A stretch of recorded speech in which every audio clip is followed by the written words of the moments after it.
Siempre pensé que los hoteles de lujo eran para otra clase de gente. Para los que nacen con apellidos largos, relojes caros y problemas que huelen a champán. No para alguien como yo, que aprendió a hacer camas perfectas antes que a maquillarse, que se sabía de memoria el sonido de la aspiradora del pasillo más que el de los tacones sobre mármol. Por eso, cuando el notario pronunció mi nombre y dijo que yo era la heredera de El Mirador Imperial, creí que se había equivocado de carpeta.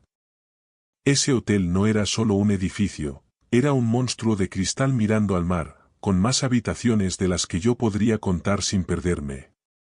Pertenecía a mi tío Ernesto, el raro de la familia, el que había desaparecido años atrás para montar algo grande y del que todos hablaban, pero al que casi nadie veía. Él no tenía hijos, nunca se casó, y siempre había sido una especie de fantasma exitoso en las reuniones familiares, alguien a quien nombraban mucho, pero que nunca estaba. El día que murió, me llamaron a mí, no a mis primos, no a mi hermano, no a mi madre. A mí. Recuerdo perfectamente la cara de mi marido, Javier, sentado a mi lado en el despacho del notario. Cuando escuchó la palabra hotel, sus ojos se iluminaron como si le hubieran dicho lotería. Yo, en cambio, me quedé paralizada. No entendía nada. Ni siquiera sabía que mi tío me tenía tan presente como para dejarme algo más grande que todo lo que había visto junto en mi vida. El notario extendió los papeles, habló de cláusulas, de participaciones, de cuentas. Yo solo escuché una frase con claridad: usted es la única heredera directa del establecimiento, con el 100% de la propiedad legal.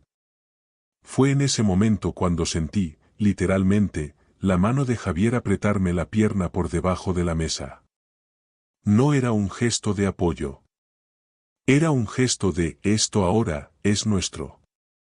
Mi suegra, sentada al otro lado, porque por supuesto se había invitado sola a la reunión para ayudarte con los papeles, hija, no parpadeó ni un segundo.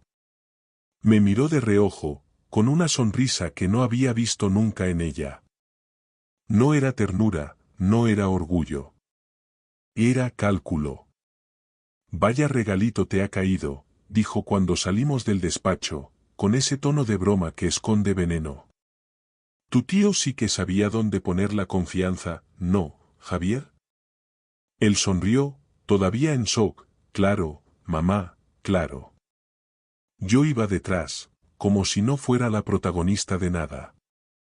Ni siquiera tuve tiempo de asimilar que ahora todo ese monstruo de cristal llevaba mi nombre.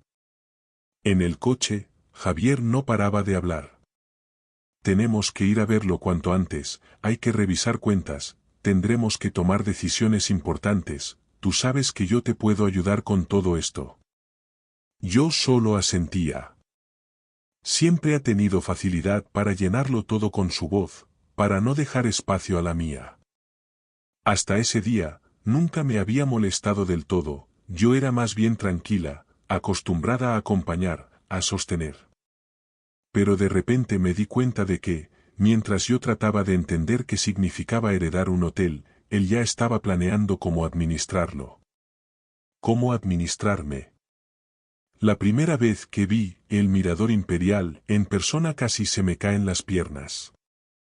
El hotel estaba en lo alto de un acantilado, con una entrada de columnas blancas y una puerta giratoria que parecía tragar y escupir gente elegante. Javier aparcó en la zona de dirección, como si ese lugar llevara su nombre de toda la vida. Yo bajé del coche con la sensación de estar entrando en una vida que no me pertenecía. Los empleados nos miraban con una mezcla de curiosidad y respeto. Ellos ya sabían quién era yo, la nueva dueña. A mí ni siquiera me cabía la palabra dueña en la boca. Un hombre de traje gris, el gerente, se acercó rápido. Señora, lamento mucho la pérdida de su tío. Él confiaba plenamente en usted. Dijo que, si algún día le pasaba algo, quería que este hotel quedara en manos de alguien que supiera lo que es trabajar de verdad. Esa frase me atravesó. Trabajar de verdad. No me lo habían dejado por capricho, ni por simpatía. Me lo había dejado a mí, precisamente, porque yo sabía lo que era limpiar, aguantar, sostener. Esa tarde nos enseñaron todo, las suites con vistas al mar, las cocinas enormes, las salas de reuniones, la zona del spa. Javier caminaba con las manos en los bolsillos, mirando todo con ojos de comprador, midiendo, calculando. Mi suegra, con esa sonrisa pegada, iba detrás haciendo preguntas que no me gustaban nada: cuánto facturaba el hotel al mes, cuánto costaba el personal, qué deudas había, qué contratos estaban atados y cuáles no.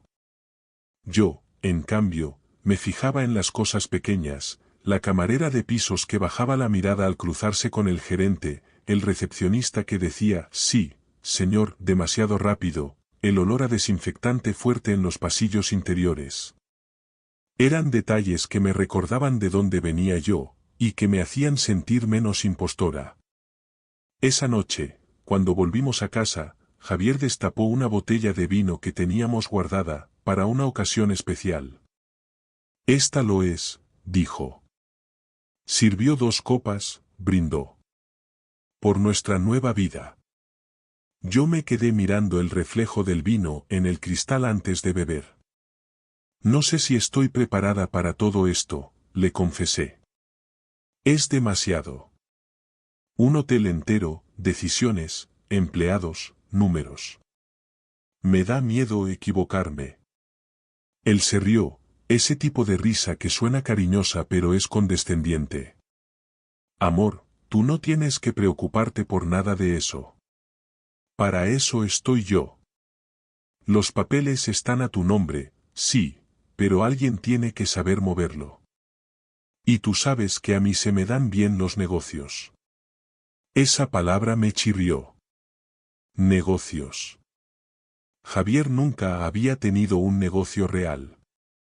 Había cambiado de trabajo varias veces, siempre quejándose de los jefes, de la mala suerte, de que nadie sabe valorar el potencial que tengo. En los últimos años había estado emprendiendo, una forma elegante de decir que pasaba más tiempo delante del ordenador hablando de proyectos que viendo resultados. Yo, mientras tanto, mantenía la casa con mi sueldo fijo. Esa era la verdad. Pero ahora, con el hotel, su discurso cambió de tono. Empezó a decir «nosotros» cuando hablaba del mirador, incluso más que yo. Nosotros podríamos reformar el restaurante, nosotros deberíamos atraer otro tipo de cliente, nosotros podríamos subir las tarifas. Lo único que seguía siendo solo mío eran los papeles. Y eso no tardó en molestarle. A los pocos días, empezó la presión suave. «Amor, tenemos que organizar la estructura legal. No puede estar todo solo a tu nombre, es un riesgo».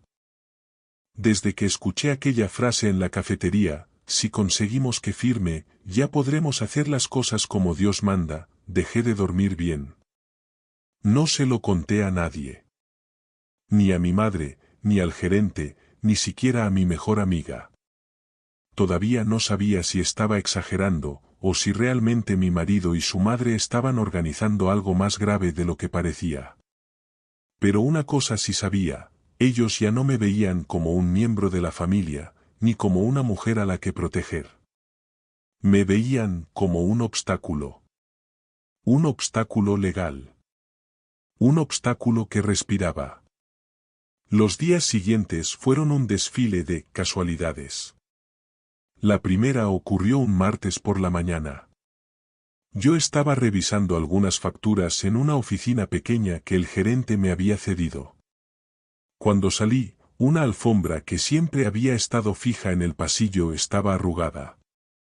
No parecía mucho, pero si no llego a mirar al suelo, habría tropezado de lleno contra la esquina de un mostrador de mármol. El tipo de golpe que no sale barato. Al día siguiente, fui a la parte trasera del hotel, donde entraban los proveedores. Normalmente había un guardia, pero ese día no estaba. Cuando bajé las escaleras hacia el almacén, me encontré el suelo mojado como si alguien hubiera limpiado hacía poco, pero sin ninguna señal amarilla. El piso era tan resbaladizo que tuve que agarrarme de la pared. No era normal. Allí nadie limpiaba sin avisar. Era un protocolo básico de seguridad. Hablé con el gerente. Ojalá hubiera visto su cara cuando le mencioné estas cosas. Se quedó pensativo, con los ojos entrecerrados. ¿Le ha pasado algo más?, preguntó. No, pero estoy empezando a tener la sensación de que algo raro está ocurriendo. ¿Raro? ¿Cómo?, insistió él, inclinándose hacia adelante. Dudé. ¿Cómo se dice? Creo que mi marido y mi suegra quieren quitarme del medio, sin sonar paranoica. Hay comportamientos extraños, respondí al fin. En casa, en el hotel. Y están insistiendo mucho en que firme cambios legales. Demasiado. El gerente se reclinó en su silla, cruzó las manos y me observó con seriedad. Su tío, el señor Ernesto, nos dejó instrucciones muy específicas antes de morir, dijo al fin. Me pidió que estuviera atento.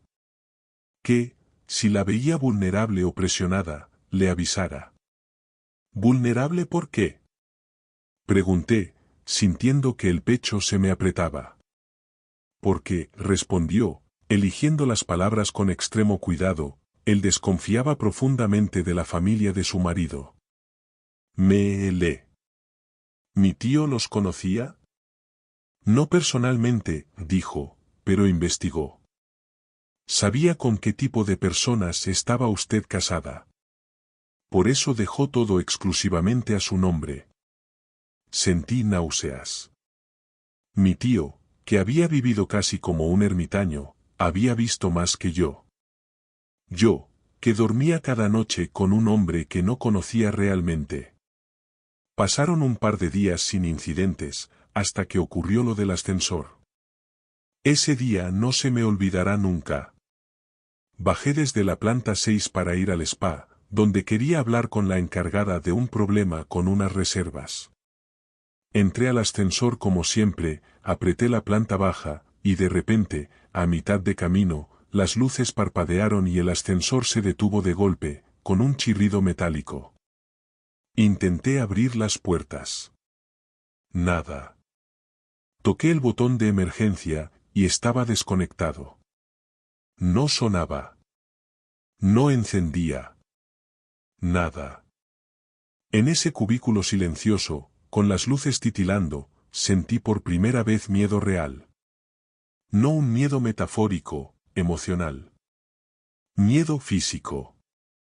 Miedo humano.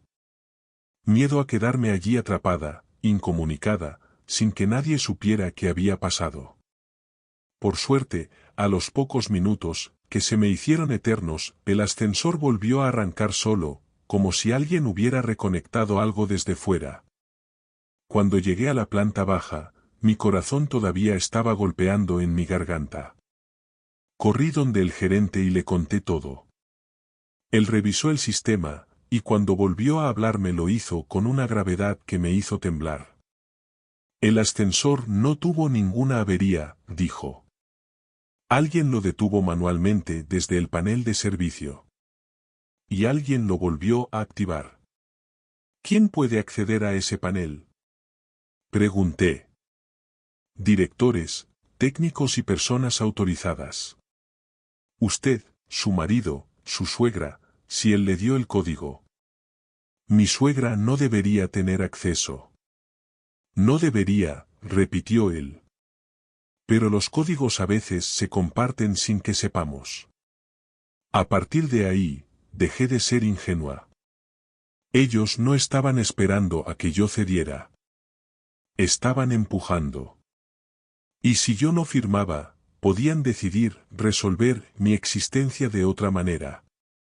Esa misma noche, cuando llegué a casa, Javier estaba sentado en el sofá, mirándome con una cara demasiado amable.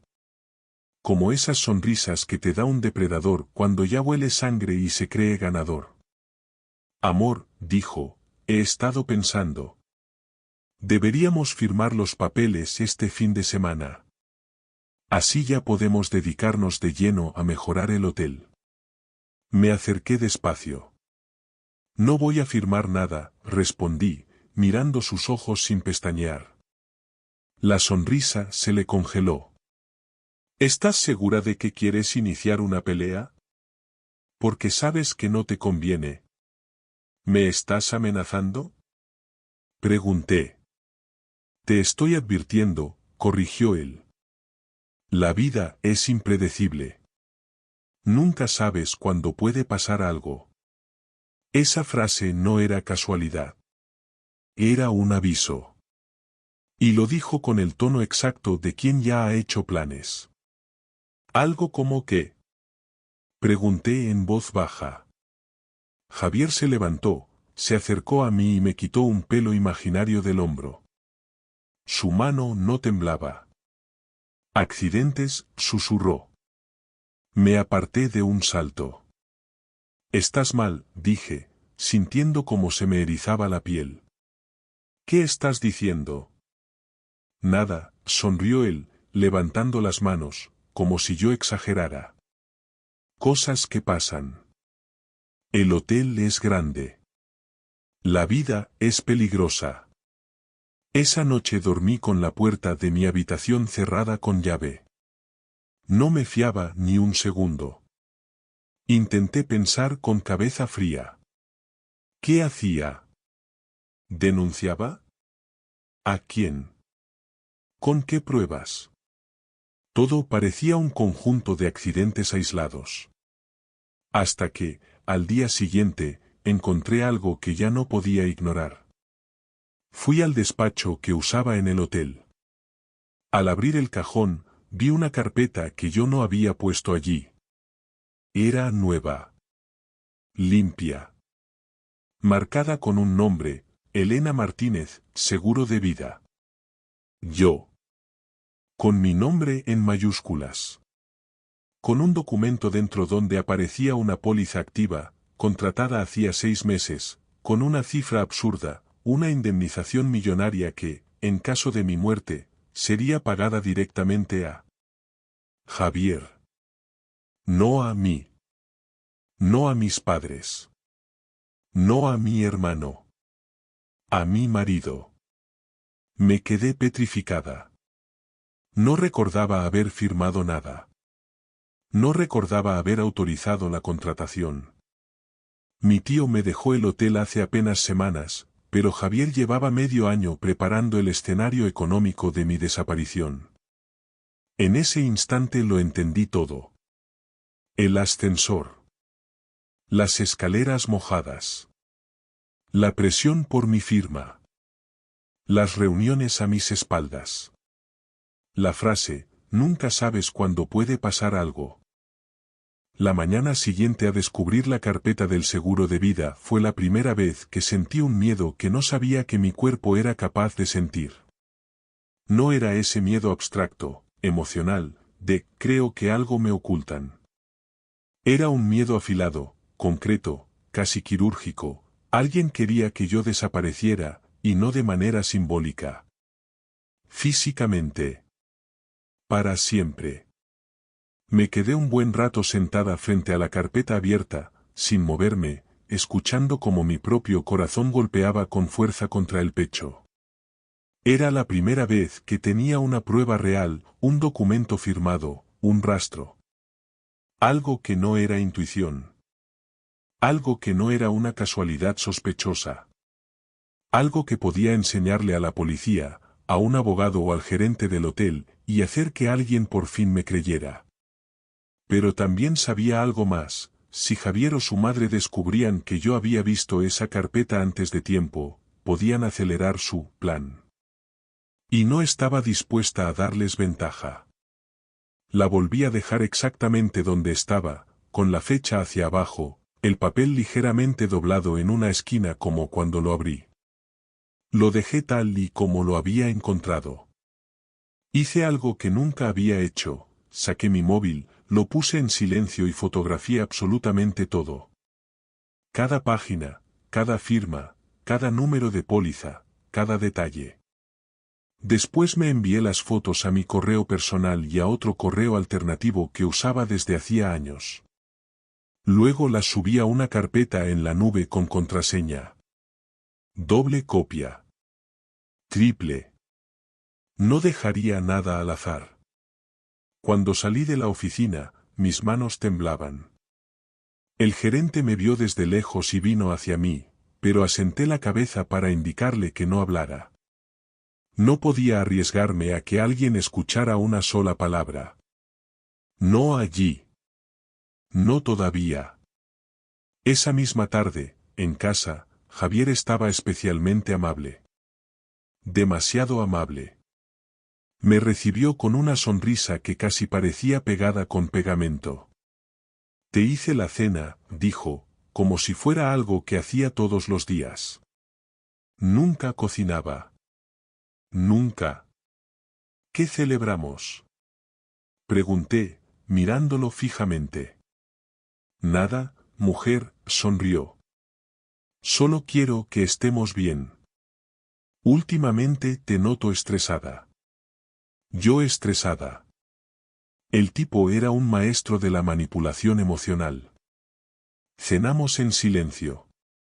Yo hacía como que llevaba comida a la boca, pero no pasaba de tocar el plato. Cada vez que él se levantaba para ir a la encimera, yo observaba su espalda con una mezcla de repulsión y de peligro latente. Me repetía una y otra vez, no bebas nada que él te sirva. No comas nada que él preparó. No des la espalda. Nunca. La comida terminó. Él se acercó por detrás y me tocó los hombros. Deberíamos tomarnos un fin de semana lejos. Relajarnos. Tú, yo, solos. Solos. Lejos. En algún sitio aislado. Lo miré con una sonrisa suave. Me encantaría, dije. Tenía que fingir. Tenía que hacerlo muy bien. Esa noche me encerré en el baño con el seguro de vida todavía grabado en mis retinas.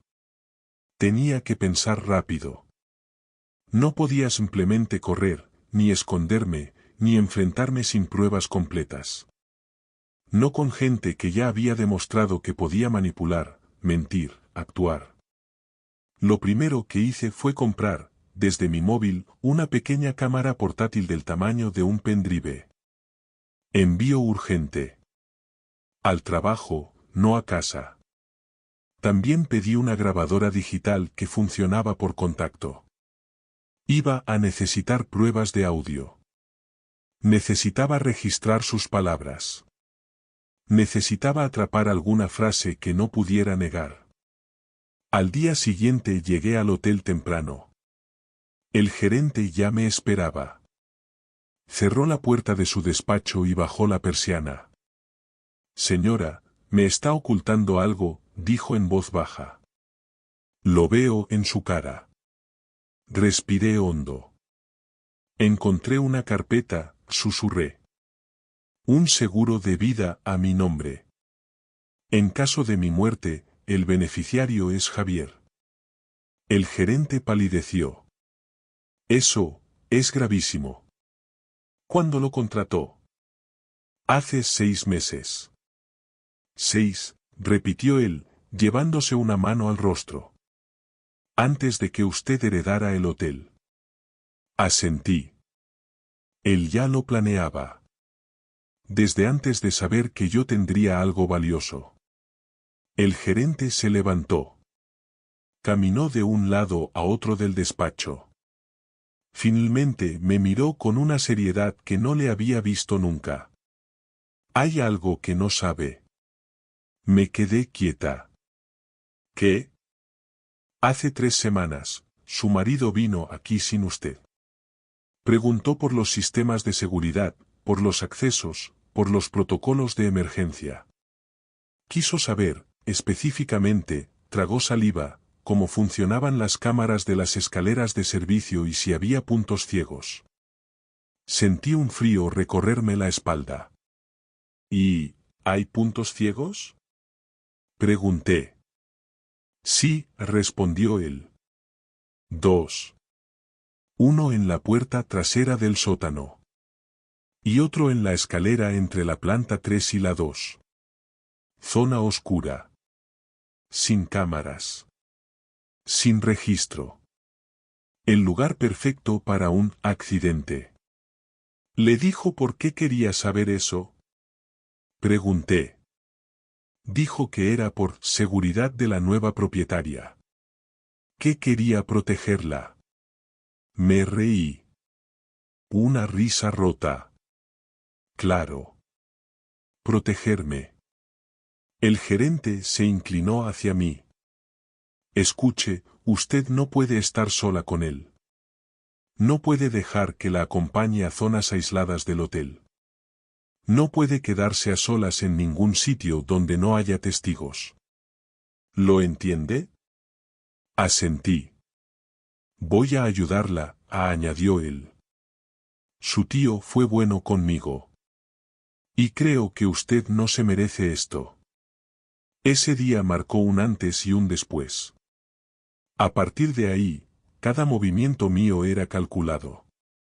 Empecé a recoger pruebas como si fuera una investigadora dentro de mi propia vida. Guardaba copias de los correos. De los mensajes. De los documentos.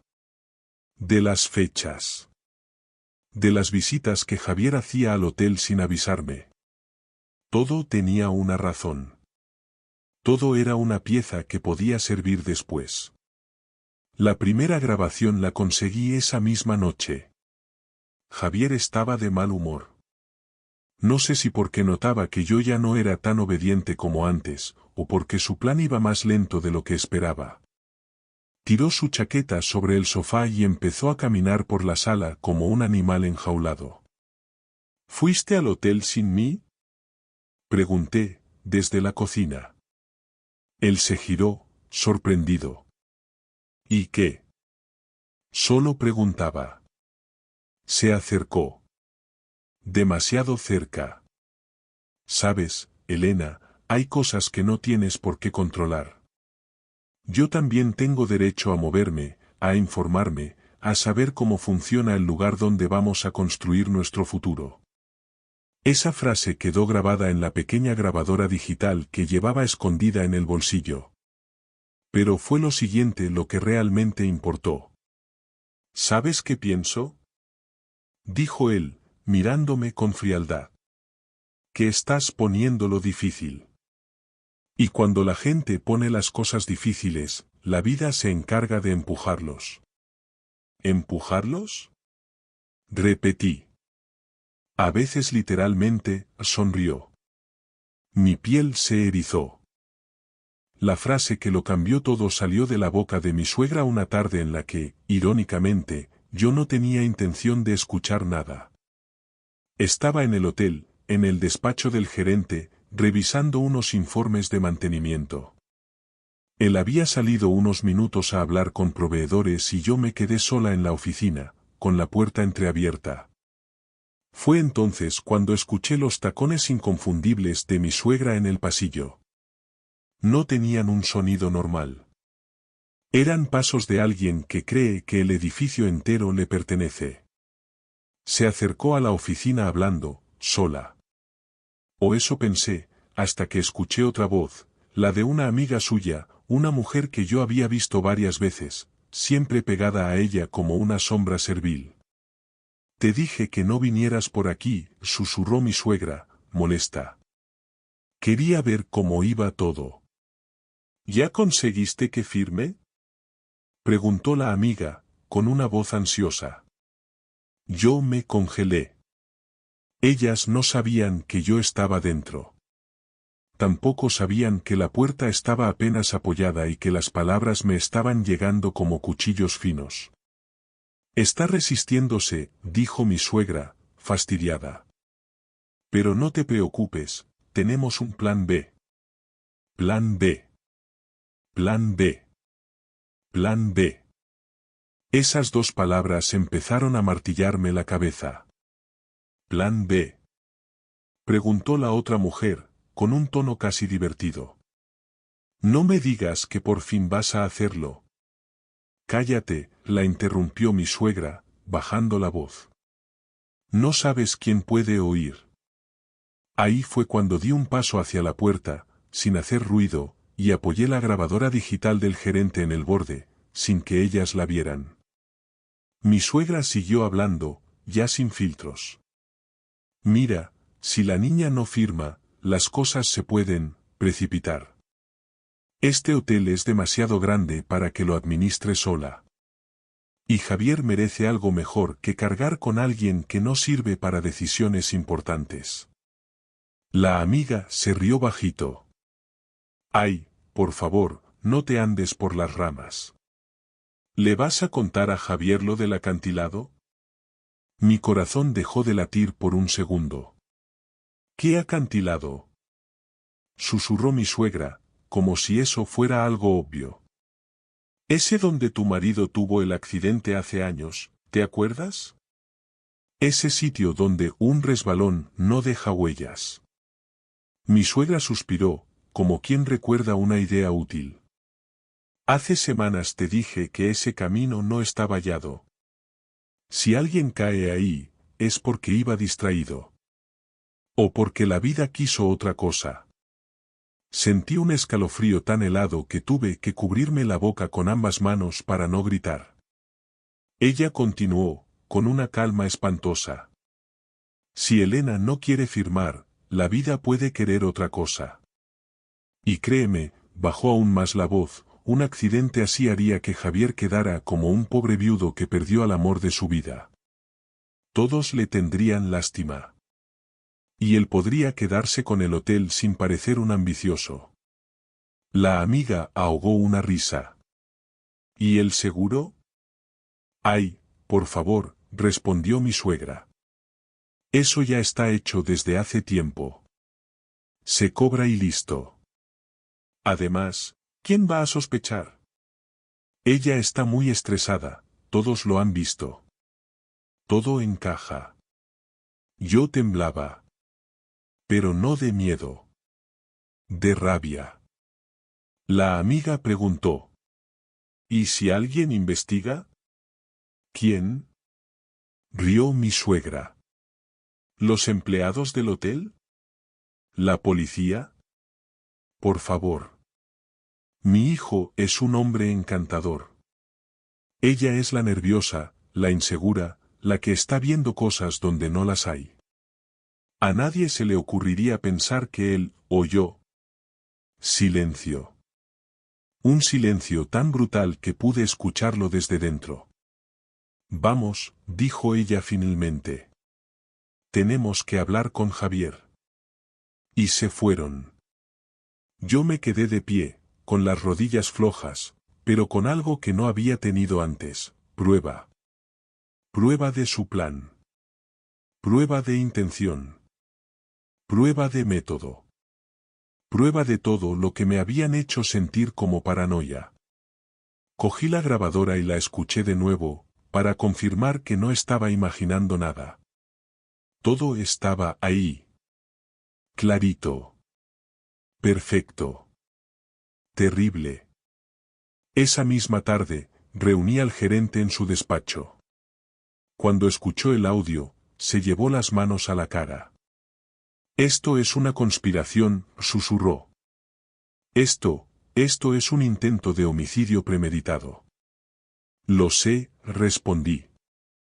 Y necesito que me ayudes a sacarlos del hotel sin que sospechen. Él tragó saliva.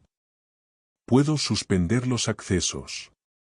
Puedo cambiar los códigos. Puedo pedir que revisen cámaras. Pero, usted debe tener cuidado. Si ellos llegan a sospechar que sabe esto, pueden actuar antes. No lo sabrán, respondí. Voy a fingir. Voy a hacerles creer que estoy dudando, que estoy débil, que estoy pensando en firmar. Necesitamos tiempo para preparar todo. El gerente asintió, lentamente. Yo voy a protegerla. Pero, por favor, no se quede sola con ninguno de ellos. Nunca. Prometí que no lo haría. Aunque sabía que, en algún momento, tendría que enfrentarlos. Esa misma noche, en casa, Javier ya tenía otro plan preparado. Una cena. Velas. Su sonrisa falsa. He estado pensando, dijo, sirviendo vino. Podríamos ir mañana al hotel temprano. Quiero enseñarte algo en la azotea. Hay un mirador precioso. La azotea. Sin cámaras. Sin personal. Sin testigos. Era su acantilado personal. Me encantaría, respondí, con la voz más suave que pude. Pero mañana no puedo. Tengo reunión. ¿Reunión? Frunció el ceño. Sí. Con abogados. Necesito entender algunas cosas del hotel. Tal vez firmemos este fin de semana. Javier me miró largo rato. Evaluando. Calculando. Luego sonrió. Esa sonrisa que yo ya sabía leer, mi plan sigue funcionando. Me alegra, dijo finalmente. Haces lo correcto. Yo callé. Pero esa noche, en lugar de dormir, preparé mi siguiente paso, entregar las pruebas completas a alguien externo a mi entorno. No a un familiar. No al gerente. No a nadie que Javier pudiera manipular. Un abogado penalista. De los buenos. De los caros. Le envié un correo con un mensaje simple. Necesito protección antes de presentar esto. Mi vida depende de ello. Adjunté el audio. Adjunté las fotos del seguro. Adjunté todo. La respuesta llegó 2 horas después. Reúnase conmigo mañana. Esto no puede esperar.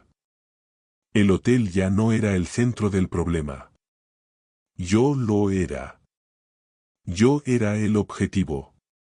Y, desde ese momento, también era la que tenía el poder de destruirlos. Pero para hacerlo, tenía que jugar la última parte de esta historia con una precisión quirúrgica. Porque la parte 5 sería la más peligrosa. La de fingir que no sabía nada mientras ellos intentaban matarme. Y solo había 2 posibles finales. Mi muerte. O su caída. El abogado penalista quería verme de inmediato. Me citó en un despacho pequeño, discreto, en un edificio donde nadie me conocería. Cuando llegué, cerró la puerta con llave antes siquiera de saludarme. No por dramatismo. Por seguridad. Ya escuché el audio, dijo, sentándose. Lo que su suegra dice ahí, es suficiente para abrir una investigación por intento de homicidio. Y lo del seguro de vida, es la guinda. Su marido se está preparando para beneficiarse económicamente de su muerte. Tragué saliva. Oírlo en boca de un profesional lo hizo más real. Más aterrador. Más urgente. Necesito que me diga qué hacer, susurré. No puedo quedarme en esa casa. Pero tampoco puedo desaparecer sin más. Si me voy abruptamente, ellos van a sospechar. El abogado abrió una carpeta. Tiene que fingir. Fingir que no sabe nada. Fingir que está dudando. Fingir que está empezando a confiar en ellos. Mientras tanto, yo moveré los hilos legales para pedir protección y abrir una investigación formal, pero sin alertarlos. ¿Cuánto tardará eso? Pregunté. Días, respondió. Y esos días, son los más peligrosos de su vida. Salí de la oficina con las piernas temblorosas. Afuera, el aire olía a lluvia. Caminé rápido, como si en cualquier momento Javier pudiera aparecer detrás de un árbol. Por primera vez en mi vida, sentí que mi sombra ya no era solo mía. Esa noche hice exactamente lo que el abogado me pidió. Fingí. Javier estaba en el sofá, con el portátil sobre las piernas y su expresión concentrada. Cuando me vio entrar, sonrió. Justo estaba viendo cosas del hotel, dijo. Ideas nuevas. Planes. Proyecciones. He estado pensando, murmuré, sin mirarlo directamente. Sobre lo de firmar. Él cerró el portátil, interesado como un depredador que acaba de oír el sonido de una presa herida. ¿Sí? Creo que, quizá tienes razón, dije, midiendo cada palabra. Quizá estoy dudando demasiado. Quizá debería confiar más en ti. Esa frase. Dios. La disfrutó. Se le notó en los ojos. Me alegra escuchar eso, dijo, acercándose. Era cuestión de tiempo. Mañana podemos hablarlo con calma. Podemos ver los papeles juntos. No sabía si quería reír o llorar. Quería golpearlo. Quería vomitar. Pero sonreí. Mentí. Sobreviví. A la mañana siguiente, recibí un mensaje del abogado. Necesitamos pruebas más directas.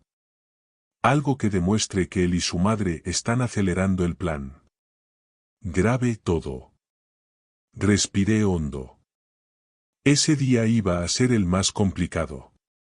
Llegué al hotel y el gerente ya sabía que tenía que cubrirme. He cambiado los códigos de acceso, me dijo en voz baja. Solo usted y yo los tenemos. Si ellos preguntan, diré que es por seguridad general.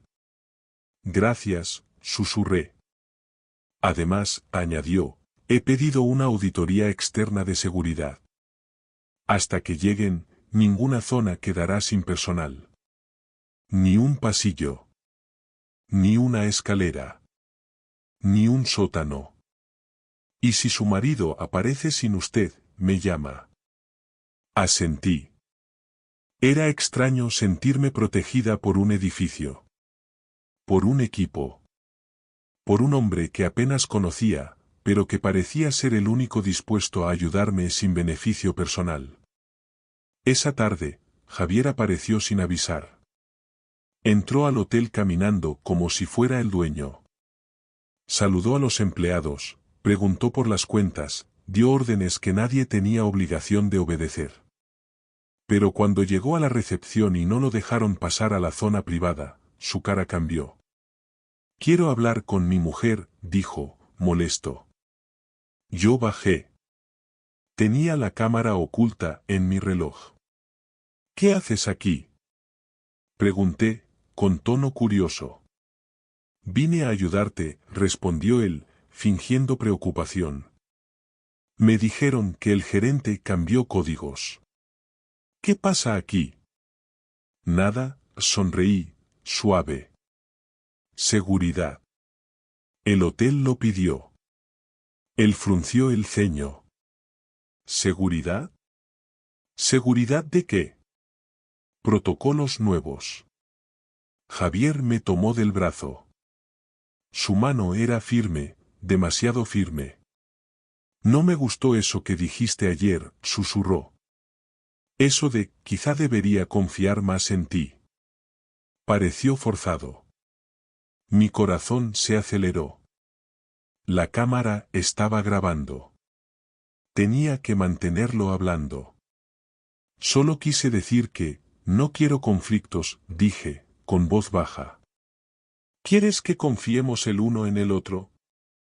Preguntó él, mirándome con ojos que ya no parecían humanos. Entonces ven mañana conmigo al acantilado. Lo dijo así. Sin disfraz. Sin metáforas. Sin rodeos. Sentí un escalofrío subirme por la espalda. ¿El acantilado? Repetí. El que te enseñé una vez, ¿recuerdas? Ese donde se ve el mar. Es perfecto para hablar tranquilos. Lejos de todo. Lejos de todo. Sin cámaras. Sin testigos. Sin salida. No sé, dije, fingiendo duda. Elena, dijo, y apretó mi brazo. Confía en mí. Esa frase quedó grabada. La fuerza en su mano también. Y su tono. Ese tono no se fingía. Está bien, susurré. Iremos. Bien, sonrió él. Mañana a las 7. Te paso a buscar. Cuando se alejó, me apoyé en el mostrador porque las piernas no me respondían.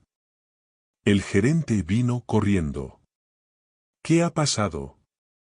Le conté todo. Palabra por palabra. Él palideció. El acantilado, murmuró. Ese lugar es un punto muerto. Si algo pasa allí, nadie lo ve. Lo sé, respondí. Y por eso voy a ir. El gerente abrió los ojos. ¿Está loca? No puede ir. Si puedo, respondí, levantando la mirada. Con protección. Con policía. Con investigación abierta. Con todo lo que necesitamos para atraparlo en el acto. El gerente me miró, en shock. Quiere que la intenten matar, para pillarlo. Asentí. Sí. Y en ese momento entendí algo que me transformó por dentro. No era solo una víctima. Era la trampa perfecta. Esa noche, el abogado me llamó. Le conté lo del acantilado. Hubo silencio. Largo. Pesado. Luego dijo. Es peligroso, pero si conseguimos coordinarlo, podríamos detenerlo en flagrancia. Me quedé helada. Esta era la única forma.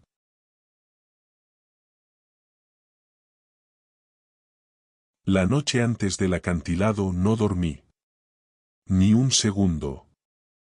Me quedé sentada en el suelo de la habitación de invitados, con la maleta abierta, pero sin meter nada dentro.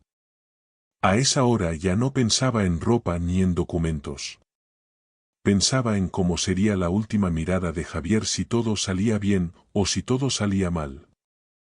El abogado me llamó a las 5:47 de la mañana. Elena, escúcheme, susurró. No puede quedarse en esa casa. Ellos pueden adelantarse. Me levanté sin hacer ruido. Caminé hacia la puerta de salida con las llaves en la mano. Javier dormía. Lo escuchaba respirar desde el pasillo, con esa calma que solo tienen los cobardes que creen tener el control. El coche ya la espera, añadió el abogado. No vaya al hotel. No vaya a ningún lugar conocido. Y no conteste si Javier llama. A las 7:30, cuando él llegue a buscarla y no la encuentre, sabremos cómo reacciona. Sabremos. ¡Qué palabra tan peligrosa! ¡Qué palabra tan necesaria! El coche que me enviaron no era policial. Era un coche común, discreto. El conductor no me habló. Apenas me miró para confirmar quién era. Me llevó a un edificio pequeño, donde el abogado me esperaba con café y cara de no haber dormido tampoco. Tenemos todo preparado, dijo. La denuncia está lista para activarse. El audio de tu suegra ya está archivado con sello temporal. El seguro de vida también. Y pedimos presencia policial en el acantilado, pero sin uniformes. Nadie debe sospechar. Asentí, sintiendo que mis manos temblaban. ¿Y sí? Intenté decir. Si él intenta algo, me interrumpió, estará rodeado. Si no lo intenta, también. Porque su comportamiento ya es evidencia. Me quedé callada. No sabía si quería que lo intentara o que no lo hiciera. No sabía si quería verlo caer o si quería no verlo nunca más. A las 7:03, mi móvil vibró. Era Javier. Primero un mensaje. Voy para allá. Luego otro. ¿Dónde estás? No estás en la casa. Y luego una llamada. Y otra. Y otra. Insistencia. Urgencia. Desesperación disfrazada de preocupación. A las 7:31, el abogado recibió un mensaje del equipo en vigilancia cerca de mi casa. Javier ha entrado. Está revisando todas las habitaciones. Abrió cajones. Buscó maleta. Ahora salió. Se está moviendo rápido. Me mordí el labio. Casi hasta sangrar. A las 7:41. Ha salido con el coche. Va hacia la costa. El abogado me miró. Ya está en camino al acantilado. Prepárese. Mi corazón se aceleró como si quisiera salir corriendo solo. ¿Y mi suegra? Pregunté. El abogado tomó aire. La localizamos. ¿Está? De compras, según ella. Pero tenemos sospechas de que no es casualidad. Querrá una coartada perfecta. No se preocupe, también la tenemos vigilada. Ese no se preocupe no estaba hecho para tranquilizarme. Estaba hecho para mantenerme cuerda. A las 8:12, el abogado recibió la llamada. Posición confirmada. Javier está en el acantilado. Está caminando por el borde. Está mirando hacia el parking buscando a Elena. El abogado me miró. Es hora. Yo sentí que las piernas no eran mías. Pero aún así caminé. Subí al coche. Y dejamos atrás la ciudad.